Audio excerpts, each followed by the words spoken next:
Toujours rebondir, il n'a eu que ça en tête depuis le 27 juin 2010, un grave accident de moto en course en Lettonie qui lui brise la colonne vertébrale. Il était promis à une brillante carrière de pilote.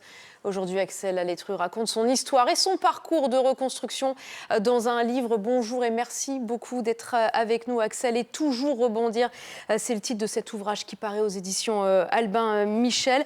Aujourd'hui, vous vous aidez de béquilles pour marcher, mais vous êtes devant nous debout. Ça a été ça, votre premier rebond, défier les pronostics des médecins?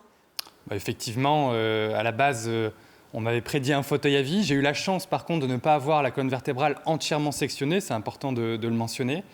Et derrière, tout un parcours pour essayer de retrouver peu à peu quelques muscles. Alors, j'ai toujours perdu 80% des muscles des jambes, même si je suis debout.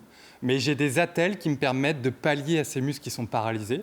Donc, j'ai réussi à m'adapter. Et effectivement, l'une de mes plus belles victoires, c'est d'avoir pu sortir du centre de rééducation à l'Espoir, d'ailleurs dans le Nord, en marchant sur mes deux jambes. Ce qui ressort de ce livre, c'est ce côté acharné pour retrouver de l'autonomie, là où d'autres flanchaient. Vous allez la puiser où, à 20 ans, cette force, Axel?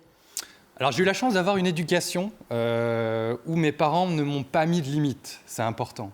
Donc j'ai eu cette audace à chaque fois de me lancer des défis, d'aller me reconstruire, de rebondir.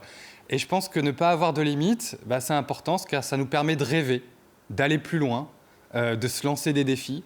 Et c'est ce que j'ai pu faire après mon accident, en remportant le Dakar, en faisant énormément de choses derrière. On va y revenir dans un instant, mais d'abord, dans cet ouvrage, il y a évidemment le récit, mais il y a aussi des fiches que j'ai envie d'appeler leçons de vie, avec des messages. Regardez toujours en avant, cultiver l'optimisme, ne pas penser aussi, surtout à la place des personnes handicapées. Vous donnez des clés, en quelque sorte, de compréhension? Oui, l'idée, c'était de partager ce que j'ai pu vivre. Et je pense qu'aujourd'hui, j'ai vécu donc un accident. D'autres personnes vont parfois vivre un échec ou autre.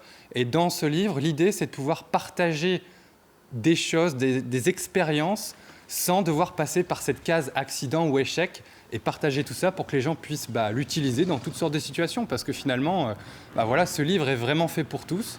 Pas que sur le handicap ou avoir un accident ou autre. Donc aujourd'hui, l'idée, c'est de pouvoir le partager pour que les gens puissent s'enrichir. L'esprit de compétition, on le voit ici en images.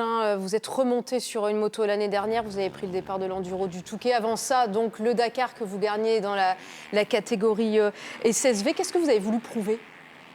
Après mon accident, j'ai voulu prouver que malgré le handicap, je pouvais devenir une nouvelle fois un champion, de nouveau avoir une carrière.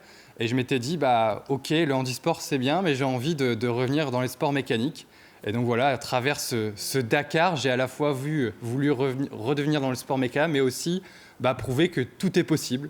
Et je pense que ça a été chose faite. Et c'est pas terminé. Alors aujourd'hui, vous êtes papa de 2 petits garçons. Vous regardez, j'imagine, la vie différemment. Mais des défis sportifs, vous en avez encore. Quel sera le prochain, Axel?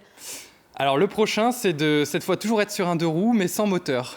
Faire le Paris-Roubaix à vélo, le Paris-Roubaix Challenge, où j'emmène avec moi tout un collectif de 100 personnes, un peloton. Donc ensemble, on va apporter un message fort, démontrer que rien n'est impossible. Donc voilà, c'est un défi dans le Nord, l'enfer du Nord, comme on dit. Donc j'ai vraiment hâte d'y être, ça va être quelque chose d'exceptionnel. Ça sera pour le mois d'avril. Et toujours rebondir aux éditions Albin Michel. Merci beaucoup, Axel Alétru, d'être venu nous parler de cet ouvrage qui est remarquable. Le Vendée Globe, ça vous dirait un jour? On m'a déjà lancé le défi. Vous savez qu'il ne faut pas me le dire 2 fois. Mais pour l'instant, ce n'est pas encore dans la liste.